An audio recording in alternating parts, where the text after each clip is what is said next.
Livro de Mateus 5,35, Jesus diz: seja, porém, o vosso falar sim, sim, não, não. O que vem após isso é procedência maligna. Meus queridos, Deus abençoe a todos. Pastor Henrique Arthur. Quero aqui fazer um comentário sobre os acontecimentos dos últimos dias.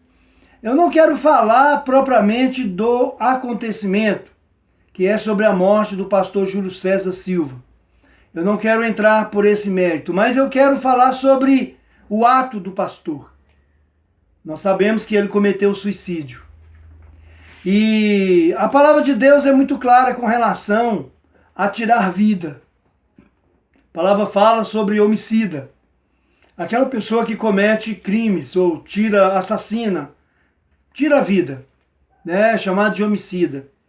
E aconteceu isso com o pastor, com a sua própria vida, ele tirou sua própria vida, ou seja, cometeu suicídio. Queridos, e o que eu quero abrir esse parênteses aqui é para falar sobre um tema a qual muito tem me preocupado de uns tempos para cá. A teoria do relativismo. Tudo é relativo. E isso foi introduzido no mundo quando Adão e Eva desobedeceram a Deus através de uma indução relativa de Satanás pela serpente.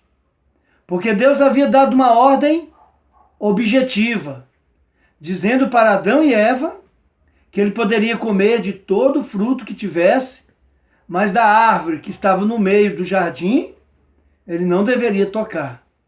Vem Satanás e relativiza essa ordem de Deus, ou seja, condiciona. Ele começa a colocar em xeque, em detalhe, e ali leva o homem a duvidar da ordem expressa de Deus, que se ele tocasse, comesse daquele fruto, ele morreria.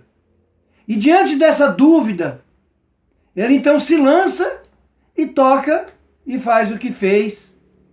E Deus então vem a ele e de uma forma objetiva, definida como foi na ordenança, cumpre a sentença. Porque Jesus, o Senhor Deus disse, quando se tocar no fruto, certamente morrerás. Adão sabia que Deus tinha dado uma ordem objetiva. Satanás vem através da serpente e diz, certamente não morrerás. Quer dizer, houve ali uma condição. Deus deu uma ordem, mas sobre essa ordem havia condições, e não era isso. Deus não condicionou a ordem. No dia que tocar, morrerás. E aconteceu que ele tocou, e qual foi o resultado? Morte. O pecado introduz-se no mundo, o homem recebe a sentença, e hoje o homem herdou a morte, tanto física como espiritual. Por quê, irmãos? Porque não havia relativismo nisso, era objetivo. O que Deus estava dizendo era algo determinado.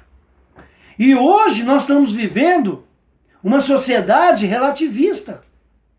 E esse relativismo introduziu-se na igreja. E hoje tudo é condicional. Não existe mais termos definidos. Eu costumo dizer assim, quando o pecado estava fora da igreja, eu tenho 35 anos que eu sirvo ao Senhor, e eu me lembro que naquela época das minhas primeiras caminhadas, os pastores, que não eram pastores como os de hoje, não eram homens letrados, nem teólogos, a maioria eram pessoas simples, eles dirigiam suas congregações pelas suas diretrizes ministerial, pela direção espiritual, e eles tinham objetivo. Então, naquela época, eles sabiam definir e dar termos ao pecado. E eles assim o faziam. E quando alguém cometia pecado, era severamente punido, como a palavra de Deus nos ensina. O próprio Paulo nos orienta que se uma pessoa comete o pecado, não se arrepende, não reconhece e não quer consertar, essa pessoa tem que ser banida, tem que ser disciplinada. E hoje a igreja não faz isso mais por quê? Porque tudo é relativo. já não sabe mais definir o que é pecado. E isso abriu um leque, um precedente na igreja terrível. E nós estamos vendo aí as pessoas cometerem pecado dentro da igreja e a liderança não sabe mais como agir nessa situação. Porque hoje o pecado está dentro da igreja. O pecado subiu ao altar. Está por trás do púlpito, que são os pastores, os líderes. Então hoje, para se defender, eles relativizam o pecado. É condicional. Depende da circunstância, depende da situação que vai ser ou não pecado. E uma vez que isso assim feito, a pessoa fica impune. Sabe o que acontece, amados? Isso abre um precedente. A igreja, ela é o exemplo moral da sociedade. O mundo trabalha dessa forma. O homem quer viver sem limite, sem regra. O homem quer fazer o que dá vontade. E se ele quer fazer aquilo é porque ele acha certo. E ele crê que ele está impune. Porque ele assimila que aquilo ali não está errado. Mas sabemos que acima de tudo nós temos um Deus objetivo, sem relativismo. A teoria do relativismo, ela é extremamente prejudicial à humanidade, porque coloca termos indefinidos. Hoje você pode observar que quando o pai vai corrigir uma criança, um filho, ele não tem o direito de disciplinar aquela criança. Porque quem vai designar se ela está certa ou errada não é o pai, é a criança. O máximo que o pai está podendo fazer é conversar. Mas quem define se aquilo é certo ou errado é a própria criança. É o próprio filho.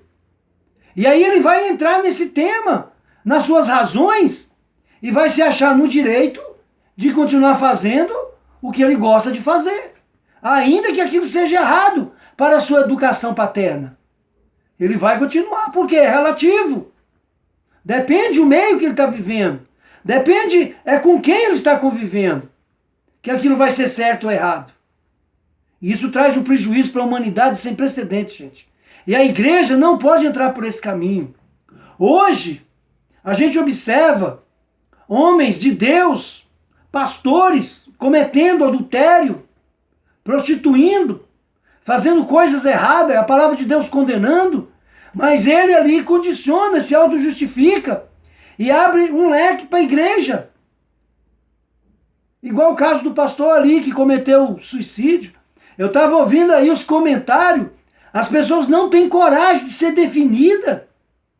Não, olha, depende de como. O pastor, ele estava, quem sabe, ninguém sabe e tal. Quer dizer, isso abre um precedente para outros fazerem a mesma coisa. Ninguém teve coragem de dizer, gente, quem comete suicídio, ele está pecando. E no céu não entra pecado. Suicídio é um ato de homicídio. E a Bíblia fala que os homicidas ficarão de fora. Mas foi o pastor que cometeu. Se ele cometeu dentro da palavra de Deus, ele vai receber a sua sentença. Mas ele era pastor, ele era homem de Deus, ele tinha opinião formada, era um formador de opiniões, era um grande homem. Isso não importa, gente. Para Deus isso não vale. Pecado é pecado para o pastor, para o membro, para todos. Pecado é pecado, nós não podemos ficar passando a mão na cabeça. Eu sei que alguns vão dizer que eu estou sendo radical. Pastor, o senhor não tem pena da família? Eu tenho pena da família. Mas o que o pastor Júlio fez foi extremamente prejudicial à comunidade evangélica. Isso abre um precedente para o mundo enorme. E eu vou ser sincero, não estou julgando ele, mas para mim, um ato semelhante a esse não fica impune perante Deus. Hoje a igreja, ela está de pé e mão amarrada. Ninguém tem coragem de condenar o ato do suicídio do pastor Júlio. Não tem, porque é o pastor que cometeu. É um pastor da igreja Assembleia de Deus. É o pastor, então não podemos falar. Como que não podemos falar, meu amado? Eu sei que muitas pessoas vão me criticar, mas eu estou falando a verdade. Não é porque é um pastor, se fosse eu, Eu deveria receber o mesmo tratamento. Pecado é pecado e vamos receber sentença. Não importa se eu sou pastor, se eu sou ungido. O Senhor Jesus foi claro. Naquele dia muitos dirão: Senhor, no teu nome fizemos milagres e maravilha. E o Senhor vai dizer: apartai-vos de mim, vós praticais iniquidade. Nunca vos conheci, gente. Hein? Então como que eu, pastor, agora tenho o direito de cometer um pecado e não ser condenado ou não ser sentenciado por isso? Só porque eu sou pastor? Porque Deus me usa? Porque eu fui pastor de um grande ministério? Não existe isso, gente. E outra coisa, mundo. Eu quero falar aqui para as pessoas que não são crentes. Vocês do mundo, vocês crentes. Suicídio é um ato passivo de condenação. Não tem meio termo. Eu entro na palavra de Deus. Seja quem for que cometer suicídio, pela palavra de Deus, quem comete suicídio vai para o inferno. Está condenado. A Bíblia fala que Deus vai destruir, amém? Aquele que destrói o templo de Deus, que somos nós. Então, meu amado, pastores, vamos tomar posição. Vamos parar de ficar alisando, dando margem para o pecado. O mundo está olhando para a gente com que cara diante de uma situação dessa? Eu não estou julgando o pastor, mas o ato do pastor foi extremamente prejudicial à comunidade evangélica. O diabo induziu esse homem a cometer esse ato. Foi o diabo. Não foi Deus, nem foi ele mesmo. Foi uma pressão que Satanás colocou na mente do pastor, e ele, por fraqueza, se deixou levar pelo desespero, provavelmente, e consumou esse ato, e o inferno aplaudiu. E que explicação eu, pastor vivo, vou dar para a sociedade, para a igreja, diante de um ato desse? Se eu disser que ele não tem nenhuma punidade, só porque ele deixou filho, esposa, era pastor, eu estou abrindo um leque para amanhã, as pessoas dizem: bom, já que ele suicidou, também posso. Se ele suicidou e ninguém fala que ele vai ser condenado, que ele vai para o céu, então também vou. Abre leque, gente. Nós precisamos de regras. Nós precisamos de domínio. Nós não podemos, irmão, ficar alisando o pecado. Isso é relativo. Isso é relativismo. Não existe relativismo no reino de Deus.